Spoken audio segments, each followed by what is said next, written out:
there, and welcome to the Mindset Mastery Summit, a free online training summit where we are discussing how to shift your mindset for greater joy, inner peace, and resilience in order to live your best life. I'm your host, Shelli Roberts. Today I have the pleasure of interviewing Dr. Holly Woods, superpowered coach, mentor healer, and entrepreneur. Holly is a transformational coach, consultant, and mentor who guides people into the next phase of their purposeful lives and work. She combines a rigorous academic background of human and organizational development, transformational spiritual mentorship and energy practice, and practical veteran coaching skills to support visionary entrepreneurs and innovators to create more meaning, abundance, and impact through purposeful alignment of vision, products, organization culture, and systems design. Dr. Woods earned her PhD in human and organizational development and holds certifications as an integral master coach, purpose guide, professional mediator and facilitator, and a core individuation energy practitioner. Dr. Holly, I'm so glad to have you on the summit today. Hi, Shelli. Great to be here. Thank you so much. And I appreciate you walking through that ridiculous bio. Oh, no, it was awesome. But please tell me, what is a superpowered coach? Yeah, so it's my purpose in life to actually help people come into their highest, most impactful, abundant life. And so I help people figure out why they actually came back in this lifetime and what are their superpowers, what are the facets of their purpose that they're here to express in really impactful and powerful ways. And so I call them superpowers because they really seem sort of extra human or superhuman capacities that most of us don't recognize in ourselves. And once people really uncover them and figure out how to express it, their lives just take off really significantly.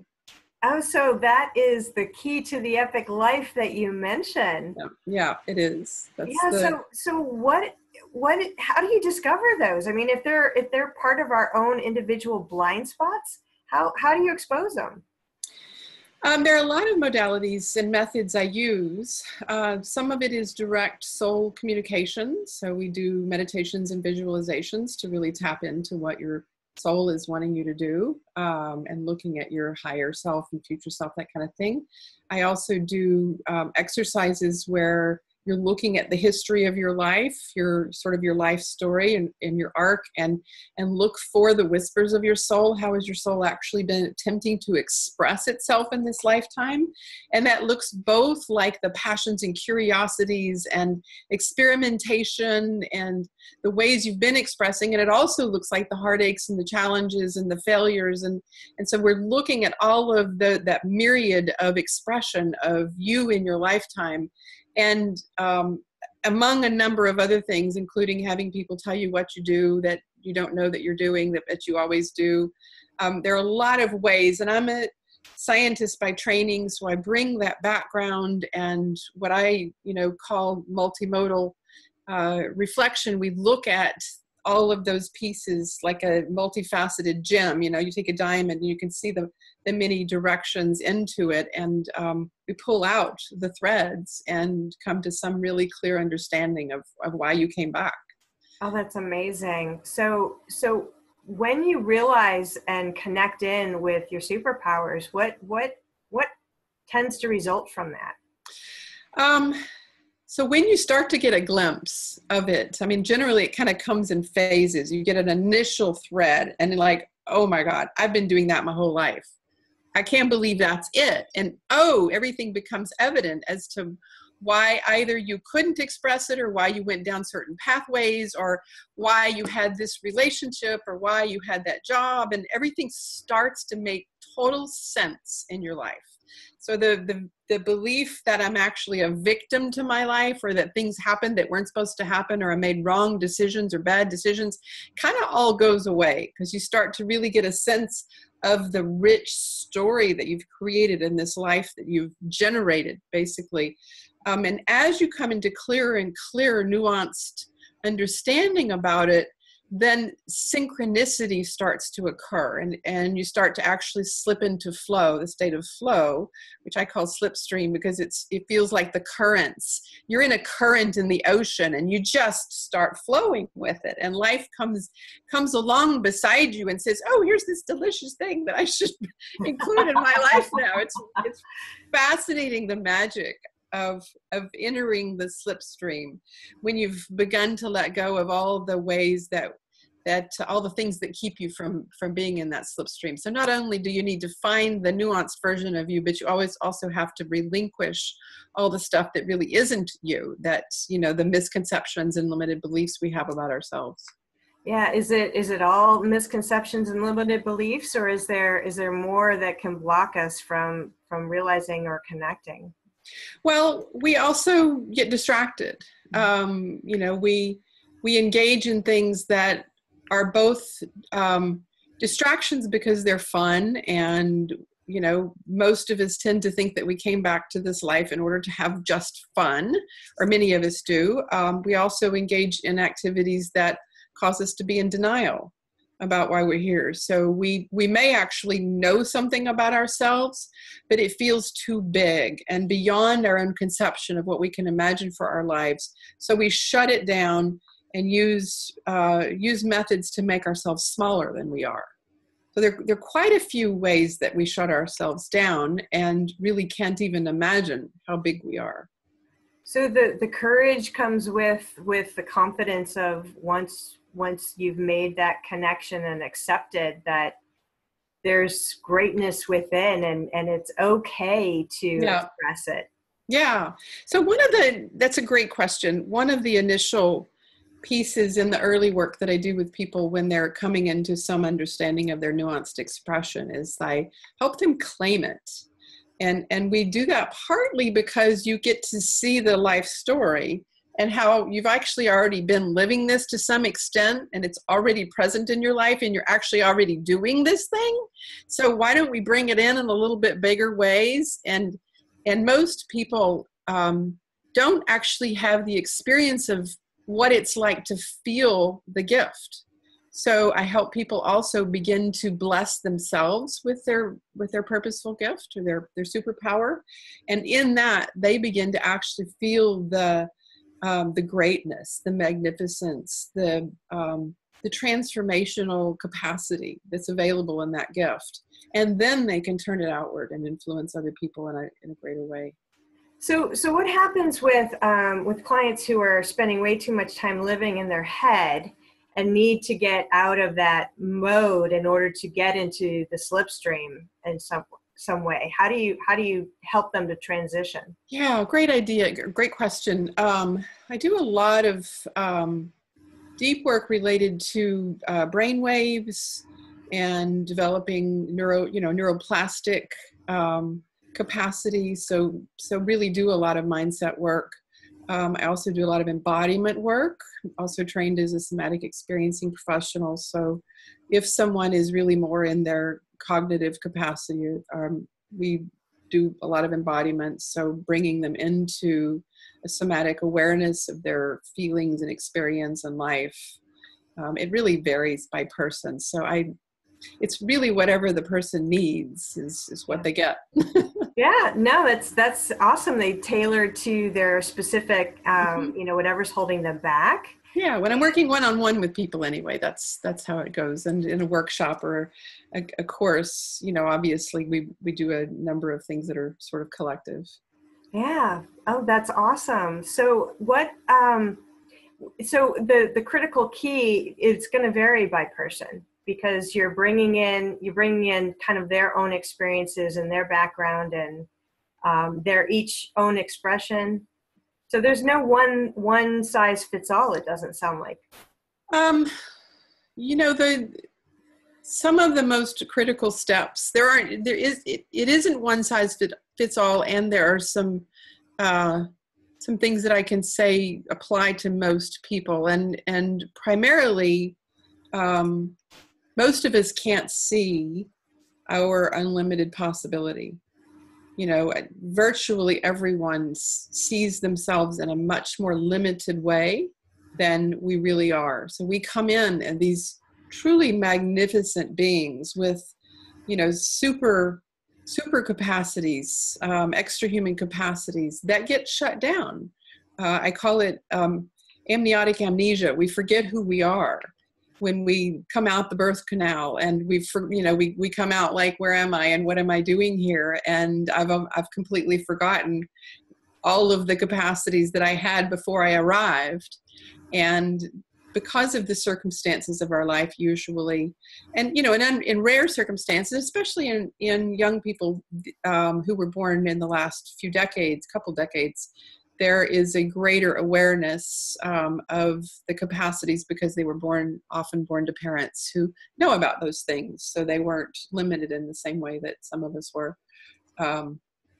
So I would say that many of us have no clue who we are, and we can't see our inconceivable vision. And we can't imagine that there's this thing that we came in to deliver and express in the world that would benefit anybody, especially us. Yeah. So we don't know that the greatest gift we have to offer is actually meant for our own lives in order that we can share it with others. Oh, you are the greatest gift to offer the world. Yeah, we are the greatest gift. The very beingness of us, and really embodying it fully and owning it and claiming it and living it in our most generative capacity. And then we turn around and give it to the world. I mean, what greater gift could you possibly be or bring to the planet? Yeah. So the first thing is to wake up to it, right? Yeah. And then to be okay with expressing it. Yeah. Yes. Yeah. Oh, so how do we move out of our comfort zone in order to be able to do that? Is it just an encouragement, or is it something that happens organically by this awakening process? How do we move? That's a pretty complex and loaded question. And it varies for people, it varies. And I would say one of the most significant ways we can move out of our way is to, really experience in a very small way, some facet of the gift we're here. So if a person is, doubting that they're here really to do anything important, which a good chunk of the human population just can't see that they're here for any important reason. Ask your friends, ask your family. So what is it I do that I can't help but do that positively affects you? And first they're going to, a family member will often tell you, oh, these are the things you do I hate, or that I really annoy me. That's our tendency is to tell each other what we really don't want to hear. But if you really persist and say, what is the thing I do that does positively impact you? Regularly, I can't help but do this thing when I enter a room. You see me, Joe's coming in the room and you say, oh, there's Joe again. He's going to do that thing that he does that I love, that makes me feel good, or that affects me, or somehow shifts my day. And if each of us knew that one little thing about our lives and we could build on that, the world could be a really different place. Because we begin to see just the innate capacity we have to influence others positively. Yeah, and that would be amazing. We would live in kindness and acceptance, tolerance, and mutual supporting. It would be we'd be a reciprocal, dynamic, encouraging relationship. So I'd be giving you the thing that I'm here to do, and you'd be feeling good, and you'd be giving me back, encouragement to keep doing that thing, and we would just be playing together. Oh my gosh, that's amazing. So do you have some tips or techniques for how we can maybe either wake ourselves up or move into the comfort zone, take a little bit of a step in that direction? Shelli, I wanted to ask you, do you have any sense of a vision for yourself? What's, say 5-10 years out, does anything, if you had to, close your eyes and imagine something that seems well beyond your grasp, something that you could dream about, or even if it's just a little seed? I think it would be something I'm an empty nester, so I'm thinking it'd be something along the lines of pursuing my interests, like traveling and learning, workshops and learning, or going on spiritual retreats on a regular recurring basis. So living life more in a more enjoyable way, because I've been very focused on being, the at home and a mom. Does that count? Completely. Oh. So can you tell me a little bit about what it is that brings you life? What's the thing about this traveling retreats and spiritual retreats that excites you? What causes you to be more alive? I think the idea of it, because I haven't been on one, but the idea of it appeals to me because I've always felt like the square peg in the round hole. And so, connecting with people who have my similar interests and can relate to me in some way, just really feels like it would fire me up. But like I said, it's not something that I have tried or directly experienced yet. But the idea of it is the connection of like-minded folks. So you have some imagination that being on these retreats, these spiritual retreats with people who are like you, who have some of the same ideas about life, about your worldview, about how you see humanity, would illuminate your own greatness in some way. Can you tell me where you feel that in your body? Where does that live? I think in my heart space. And can you tell me a little more about that? Some warmth, I think. Warmth and caring, compassion, feeling of coming home. Coming home, that feels good. Yeah. And when you experience coming home, what words come to mind? Acceptance and caring and compassion and love and freedom, and I think the biggest is the acceptance. Acceptance. So there's something about coming home to yourself that you imagine might be possible if you were participating in these retreats. Is that true? Yeah. And I have done some traveling, and I enjoy the new environment and the different, seeing different cultures live and what's important to them. And talking to like local shop owners or vendors or residents and that type of thing. But it's not the same experience on the people side. It's just the change of venue that I appreciate and enjoy, and getting out of the day in and the day out, I think. But doing a transformational, like a spiritual gathering of like-minded individuals in a different place has it all in my mind, I think. So there's something about coming home in a place that's not familiar, even. Isn't that strange? Not at all. Not at all. Not in any way. I'm experiencing that in you, and I'm curious if you can feel that. Do you It seems dichotomous to me, like two ends of the spectrum. It's like coming home, but somewhere that you've never been. Well, it's a paradox, and we come home when we know ourselves, no matter where we are, right? In whatever context, in whatever situation, we find ourselves here in this place. So there's something about that feels very important for you. I love that. I love that. And so if I were to encourage you to find some words that expressed what we just arrived at, what would they be? What comes to mind is the saying, no matter where you go, there you are. And I think that really gets back to what you were saying about centering in on the who you are and what your superpowers are. Because no matter where you are, there you are. And superpowers are right there with you all the time, right? They are. You express them. Yeah.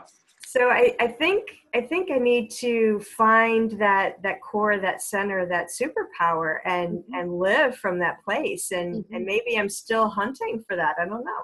Yeah. Well, there are some inklings here, some whispers of your soul is really, really interested in an exploration of how do you be in the home, the organic essence of who you are in, exotic cultures in foreign lands with different people, and there's something really important there. Yeah. That's to just keep tapping into that.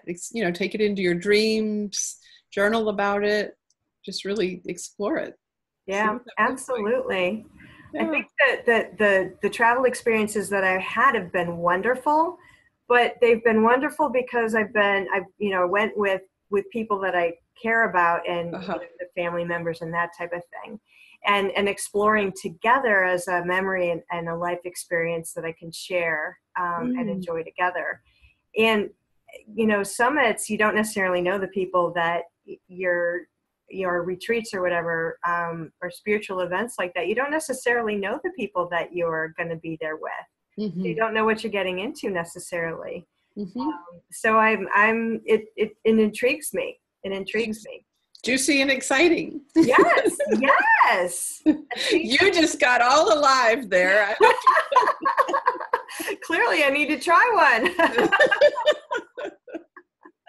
Beautiful. Yes, absolutely. So what kind of flavors do you come across with folks, so that we know, since we can't see this in ourselves, what types of things have you found in people that they realize as examples of their superpowers?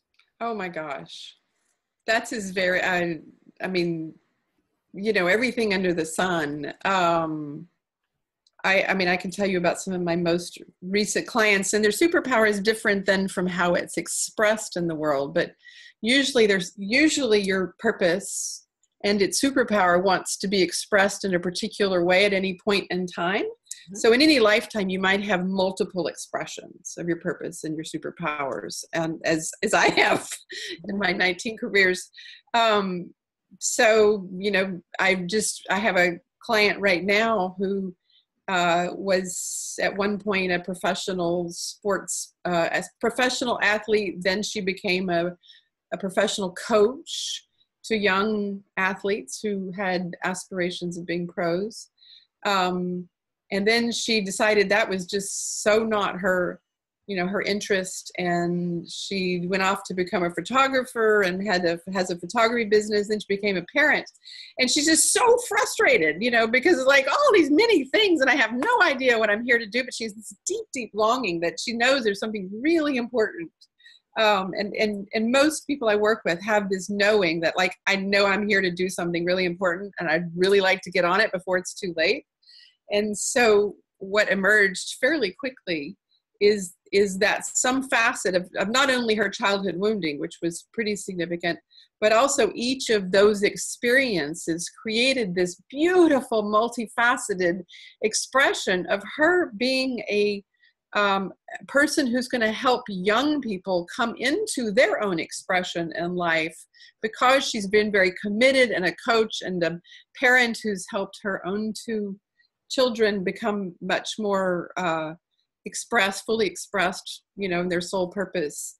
And so she's weaving all of these different facets, including the photography, into an expression of who she is in this lifetime, or at least at this point in her life. She may have another, phase. So it's usually when people come to me and say, oh, I've done all these many things, and how could they possibly be leading in the same direction? And I've missed it, and I'm so disillusioned. And it's like, usually everything weaves together and it comes out into here you go, here's your gift. I love that. So, her gift is her superpowers are complete perseverance and commitment to the absolute truth. So that's one of her superpowers. And the other is her ability to see into people and what they are good at and what they're here to express. And then she has this artistic eye. So we've uncovered a number of superpowers And then her purpose is, is sort of an expression of those things along with other stuff. But that's so amazing. So each of the life experiences kind of blend together. So there's a gem in every single one of them that comes together. Always. I have yet to have a client, which makes life then bearable, right? Because we have this imagination that I wasted all this time, or I've been misguided or misdirected, and I made all those wrong turns and mistakes, and I have all these frailties, and I've been a victim to how many tragedies and traumas, and lo and behold, every single bit of it is on purpose. And when you can weave that together and realize that from that you got this, and here, look what you got from that, and look, if you hadn't made that turn, you would never have had this experience. It makes life just completely shifts. It reframes life. And then you're like, oh, there's no end to the possibility, right? That's so amazing. Because there are no mistakes. No. And everything was intentional, or maybe not intentional, but definitely on purpose. And we use it. Yeah, we use it.